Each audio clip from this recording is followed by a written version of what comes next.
अस्सलाम वालेकुम जी, मैं हूँ उस्मान अहमद भट्टी। कुछ नई खबरों के साथ आपके सामने। फलक जावेद जो कि सनम जावेद जो कि इस वक्त पीटीआई की जो एक कारकुन है वो जेल के अंदर कैद हैं, उनकी बहन फलक जावेद ने एक इंकशाफ किया है। वो क्या इंकशाफ है कि टिकटों के पैसे किस पीटीआई के एमपीए ने लिए हैं। एक तो वो मैं आपसे शेयर करूंगा कि पीटीआई के अंदर जो है टिकटें जो हैं इलेक्शंस के लिए बेची जा रही हैं। उन्होंने कुरान पर हलफ देकर कहा कि पीटीआई के अंदर जो टिकटें हैं, टिकटों की फ़रोख्त की गई है करोड़ों रुपए में। और दूसरी अहम बात आपसे मैंने ये शेयर करनी है कि पंजाब पुलिस के कितने सैकड़ों जो है अहलकार, एसएचओ, सब इंस्पेक्टर जो है वो मुलव्वस हैं मंशियत फरोशी में। और वो मंशियात की जो फ़रोख्त है वो कहाँ पर करते हैं, तालीमी इदारों के इर्द गिर्द कहाँ कहाँ पर ये इंकशाफ हुआ है कि जो पुलिस अहलकार हैं वो मंशियात फ़रोश जो है वो मंशियात बेच रहे हैं। ये एक डिटेल रिपोर्ट जो है कानून नाफिज करने वाले इदारों ने मुरतब की है कि तालीमी इदारों में जो मंशियात फ़रोशी का धंधा अरूज पर है, जो स्टूडेंट्स इस मंशियात की लत में लग गए हैं उनको पकड़ा जाए, बजाय कि पुलिस जो है वो इनको गिरफ़्तार करे। मंशियात फ़रोशों को पुलिस जो है वो इस धंधे में खुद मुलव्वस है। वो कितने अहलकार हैं। और एक बात मैंने आपसे ये शेयर करनी है कि एक क्लिप बहुत ज़्यादा वायरल हुआ है डीजी आईएसआई नदीम अंजुम का। उस क्लिप में वो क्या कह रहे हैं, आने वाली सियासत जो है पाकिस्तान में उस पर उसके क्या असरात हो सकते हैं, ये मैं आपको बताता हूँ। ये मैं अपनी बात का आगाज़ यहीं से करता हूँ। और मैं एक बात अहम और भी करनी है कि 3 DIGs ने अली नासर रिजवी के जो तबादला हुआ है बतौर IG इस्लामाबाद, उसकी राह में रुकावट डाल दी है। वो रुकावट क्या है, उनका क्या कहना है कि हम जो अली नासर रिजवी की बतौर IG इस्लामाबाद तैनाती हुई है हम इसको नहीं मानते।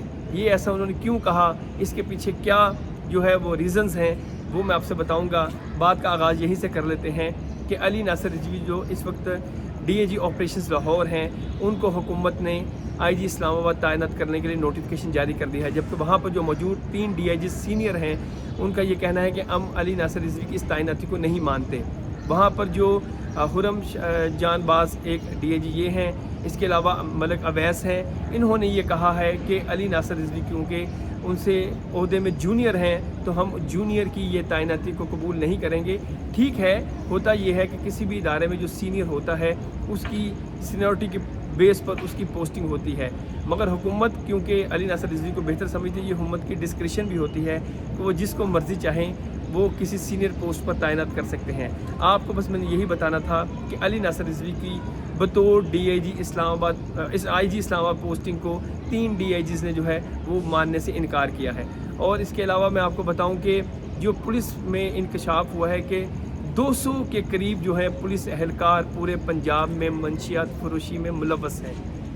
आप ये देखें कि जिनके सर पर तकिया था वही पत्ते हवा देने लगे, मतलब कि जिन्होंने मंशियत फरोशों के गैंग्स को पकड़ना है वही इस मंशियात में मुलव्वस हैं, मंशियत फरोशी में मुलव्वस हैं। और इंकशाफ हुआ है कि ये जो गैंग्स हैं, पुलिस के जो अहलकार हैं, ये गैंग के साथ इन्वॉल्व हैं और जितने तालीमी इदारे हैं वहाँ पर जाके ये मंशियत बेचते हैं। और तालीमी इदारों के इर्द गिर्द जो बच्चे हैं वो इस लत में लग रहे हैं, जिसकी वजह से बच्चे जो हैं वो ज़ाहिर है जब इंसान नशा करेगा तो क्या वो इल्म हासिल कर सकेगा। तो ऐसे लोगों की अफराद की लिस्ट मुरतब कर ली गई है। इनमें लाहौर भी है, फैसलाबाद भी है, मुल्तान भी है, गुजरांवाला भी है। अगर ऐसे अफराद की लिस्ट मुरतब कर ली गई है और उनके ख़िलाफ़ कार्रवाई होने वाली है तो ये खुश आइंद बात है, ताकि इस मुल्क को, इस सूबे को मंशियात से पाक बनाया जा सके। और इस बारे में जो चीफ मिनिस्टर पंजाब है, वज़ीर आला पंजाब मरीम नवाज़, उनका भी बहुत सख्त एक्शन है। इससे पहले भी जो वज़ीर आला है उन्होंने भी बहुत सख्ती से इस पर एक्शन लिया, मगर ये जो अफराद थे, ये जो अहलकार थे, छूट जाते थे। मगर अब इनके इर्द गिर्द घेरा जो है तंग कर दिया गया है। ये जो पुलिस अहलकार इसमें मुलव्वस हैं उनको पकड़ा जाएगा और फिर जो है वो तालीमी इदारों के इर्द गिर्द जो बच्चे इस धंधे में या इस मंशियत फरोशी में मुलव्वस हो रहे थे वो बच सकेंगे। इसके अलावा मैंने आपको ये बताया था कि जो अहम इंकशाफ इस वक्त हो रहा है, इंकशाफ आप कह सकते हैं या ये कह सकते हैं कि जो इस वक्त सोशल मीडिया में बहुत ज़्यादा क्लिप वायरल है, वो ये है कि DG ISI जो नदीम अंजुम हैं, उन्होंने एक प्रेस कॉन्फ्रेंस की थी। उस प्रेस कॉन्फ्रेंस में उन्होंने कहा था कि ये फ़ौज के अंदर कोई भी आपस में अफसरान का इख्तलाफ नहीं है और ये जो सेटअप आया है जो सेटअप आप कह सकते हैं कि chief of army staff Asim Munir, इसके अलावा जो DG/ISI, ज़ाहिर है हर इंसान जो चीफ ऑफ आर्मी स्टाफ आता है वो चाहता है कि उसकी मर्ज़ी के जो लोग हैं वो अहम ओहदों पर तैनात हों ताकि मुल्क में जो लॉ एंड ऑर्डर की सिचुएशन है उसको बेहतर बनाया जा सके। ज़ाहिर है दहशतगर्दी की वेव बहुत ज़्यादा है, इसको कंट्रोल करना बहुत अहम है मुल्क के लिए। तो एक क्लिप वायरल है जिसमें उन्होंने कहा नदीम अंजुम साहब ने कि ये जो सेटअप है ये 15 साल के लिए सेटअप है। तो ज़ाहिर है ये इख्तियार वैसे बतौर DG/ISI उनको तो नहीं है, मगर ये जो लोग ये सोच रहे हैं कि मुल्क में अफरा तफरी करके, कोई भी सियासी जमात ये सोच रही है कि मुल्क में इंतशार फैलाकर या एहतजाज करके जो है वो अपनी मर्ज़ी के जो है वो रिज़ल्ट्स लिए जा सकते हैं या अपनी मर्ज़ी का प्राइम मिनिस्टर लाया जा सकता है, ये उनके लिए एक इशारा है कि भाई इतनी जल्दी पॉसिबल चीज़ें नहीं हो पाएंगी। इस मुल्क में जो ताकत का हब है वो नो डाउट पाक फ़ौज है। फ़ौज जो है वो सूरत हाल को कंट्रोल करना चाहती है। हालांकि ये सियासी तौर पर अगर आप डेमोक्रेसी की बात करें तो जो भी जमहूरी मुल्क होते हैं वहाँ पर जो ताकत का मंबा है वो पॉलिटिकल गवर्नमेंट होती है, मगर ये ऐसा नहीं है कि फ़ौज का कोई इख्तियार नहीं होता किसी भी मुल्क की जो भी इंतज़ामिया है, मतलब कि मुल्क को कंट्रोल करने के लिए फ़ौज का भी अहम रोल होता है, मगर वो रोल जो आइन कहता है वो यही है कि फ़ौज अपने काम पर फोकस करे, सियासी जमातें अपने काम पर फोकस करें। तो एक इससे बात यही लिंक करनी है कि जो अभी PTI की तरफ से एहतजाज की कॉल दी गई है वो पहले ये था कि 27 मार्च को कॉल दी गई थी, मगर उसको चेंज कर दिया गया। अब जो है PTI की तरफ से जो एहतजाज की कॉल है वो 6 अप्रैल को दी गई है, क्योंकि उस रात जो है वो 27वीं की रात है। तो PTI के जहन में ये है कि इस्लामाबाद या पूरे पाकिस्तान में काफ़ी लोग जो है एहतजाज में शिरकत करेंगे।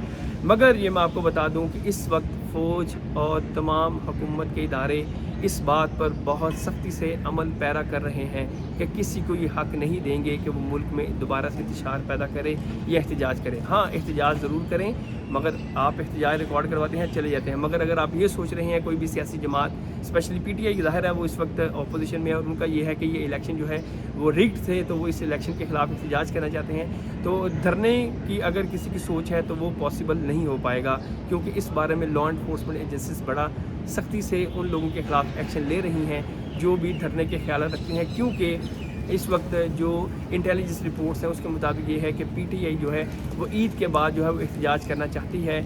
अगर वो एहतजाज को ये सोच के कर रहे हैं कि वो धरना देना चाहते हैं तो ऐसा कानून नाफिज करने वाले इदारे उनको इजाज़त नहीं देंगे। किसी भी सियासी जमात को ये हक़ नहीं है कि वो मुल्क में एहतजाज करे, इंतशार फैलाए, धरने दे, ताकि इससे क्या होता है मुल्क की मईशत जो है वो पीछे चली जाती है और इस वक्त मुल्क इस बात का मुतहम्मिल नहीं है कि दोबारा से ऐसी सूरत हाल पैदा हो। ये कुछ अहम खबरें थी जो मैंने आपके साथ शेयर की। Thank you.